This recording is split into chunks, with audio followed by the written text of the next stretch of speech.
Donald Trump joins us by phone. And Mr. Trump, thanks for joining us this morning. That poll also shows the Republicans think you're most likely to get the nomination by a wide margin, 42%. That's shaking up some in the Republican establishment. There's this story in the Washington Examiner, headline, "Panicked Establishment Gets Ready for War Against Trump." They're quoting conservatives saying they're going to do whatever it takes to defeat you. Are you willing to do whatever it takes to win? Well, first of all, it's an honor to have such a wonderful poll. It's a very nice way to get up in the morning and see, and I will say that I will fight for it. We want to make our country great again. We want to make America great again. We want to just do things that can be done, and there are so many things to be done. Politicians, they're all talk, they're no action, and it's just not working, and that's why I'm getting those kind of numbers. People know I can do the job. These groups like the Club for Growth say they're going to spend big money to bury you in those early states with attack ads. Are you willing to reach into your pockets and spend back? How deep? Well, George, as you know, the Club for Growth came up to my office, asked me for $1 million. I laughed at them. I never even heard of them. I laughed at them, and then they left my office after that, wrote me a letter, then they left my office and they did an ad, negative ads. So, these aren't legitimate people, and these are the kind of people we have in politics. Jeb Bush striking back again. You've been in quite a feud with him in the National Review.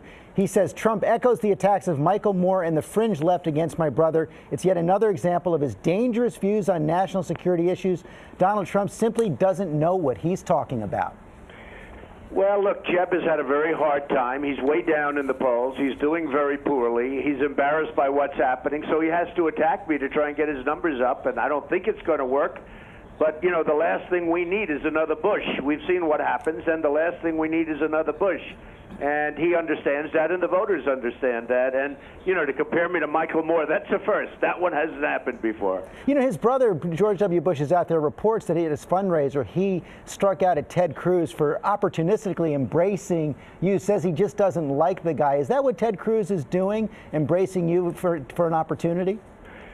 Well, Ted's been very nice. He's been amazingly respectful. He agrees with most of my positions, if not all my positions, and we've had a very good relationship. So I don't know if you call that embracing. He respects what I'm saying. I think that's nice. You think he could be a challenge to you? I don't know. I really don't know. I'm just going to put my head, I've won many times in my life. That's what I like to do, is win. And I think that's why the voters see me as somebody that can turn our country around. Our country's in serious trouble. We lose all the time, whether it's ISIS or whether it's $19 trillion in debt. We're losing all the time, whether it's trade deals.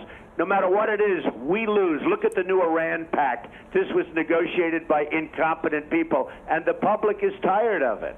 Paul Ryan, you heard him say he's willing to be Speaker if Republicans meet his conditions and unify behind him.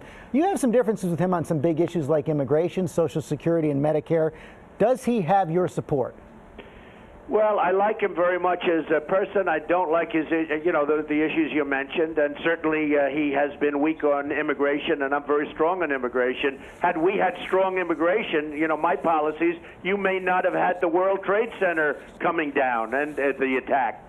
Those people, some of them were here illegally. They were here under very weak visas.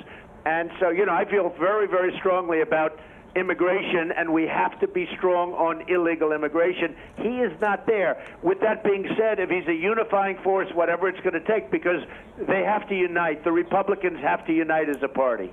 Donald Trump, thanks for joining us this morning. Thank you very much, George.